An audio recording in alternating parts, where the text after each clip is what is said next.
présent la parole à Madame Inger Anderson.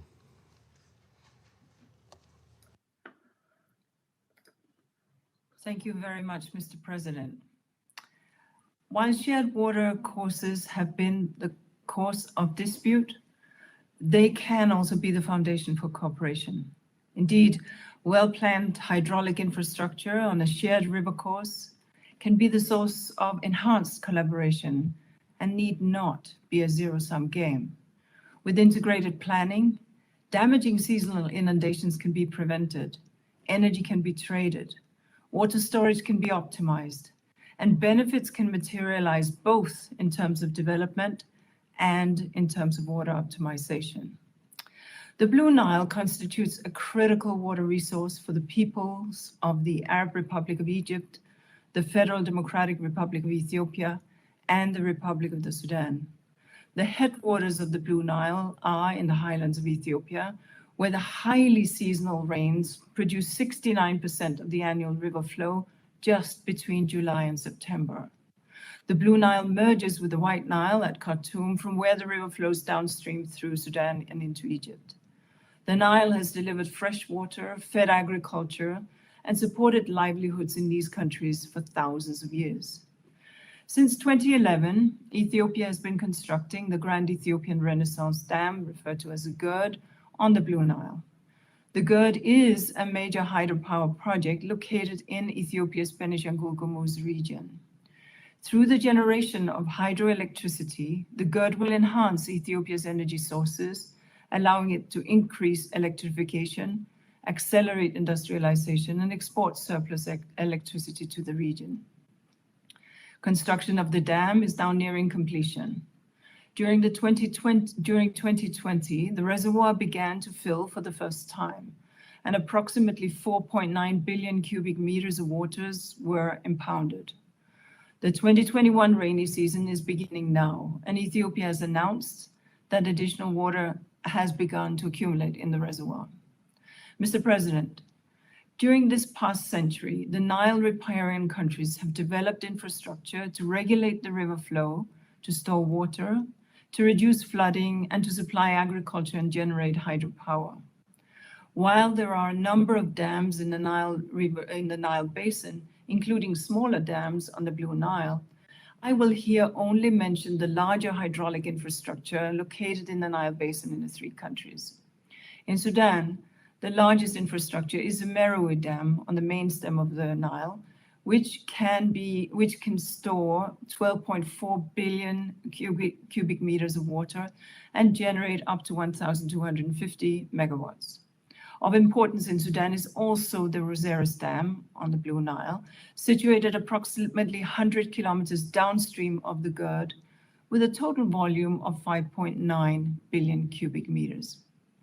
Egypt's most significant infrastructure is in Upper Egypt, the highest one dam, completed in 1970 and can store 162 billion cubic meters and generate 2,100 megawatts.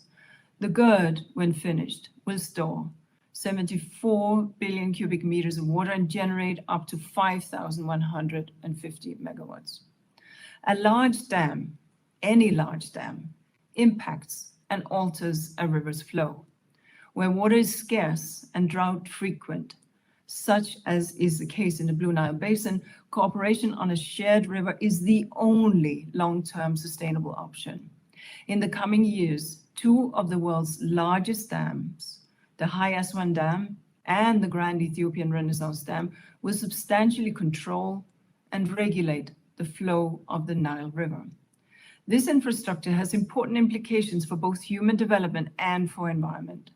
As mentioned, careful and cooperative basin-wide management can maximize the opportunities and positive effects of such major infrastructure and help any negative consequences. Mr. President, the governments of Egypt, Ethiopia, and Sudan have made sustained efforts to enhance their cooperation relating to the transboundary water sources over the years.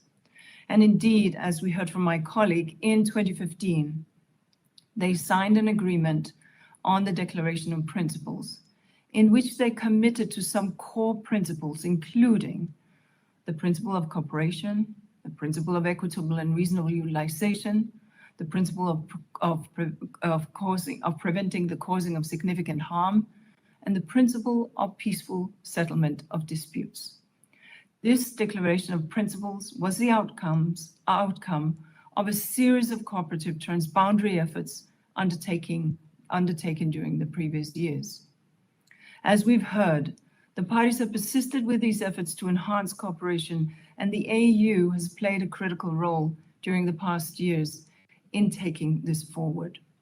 Mr. President, the three parties have recognized the tireless efforts made by the AU chairpersons to facilitate negotiation and to reach an agreement.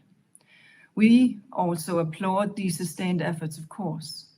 While progress has been made in many of the areas of the negotiations, consensus has not been reached regarding some critical aspects, including arrangements for management of protracted drought, development of upstream and downstream of the GERD, and a dispute resolution mechanism.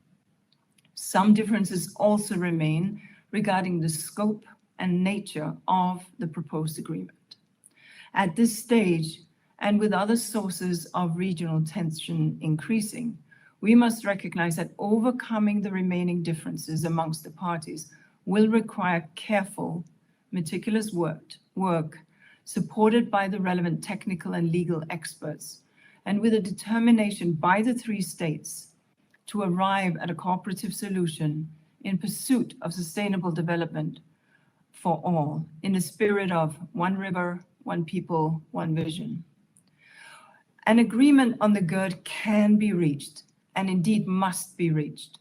Cooperation amongst the riparians regarding this critical natural resource has never been more important. As the governments of Egypt, Ethiopia, and Sudan have all recognized, the countries are experiencing rising demand on the water resource, be it in terms of agriculture or in terms of energy demands. This is due to a combination of factors, including population growth, urbanization, and industrialization. Effective cooperation in water management also becomes all the more important in the context of climate change.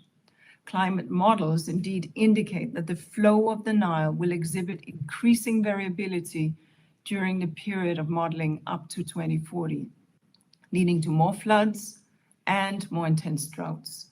It's therefore imperative that the parties work together to manage these interconnected challenges. To reach an optimal agreement, trust and transparency and open engagement will be key. Mr. President, as we've heard, the United Nations remains ready to support Egypt, Ethiopia, and Sudan, and the African Union in their efforts to achieve an agreement on the GERD that is beneficial to all.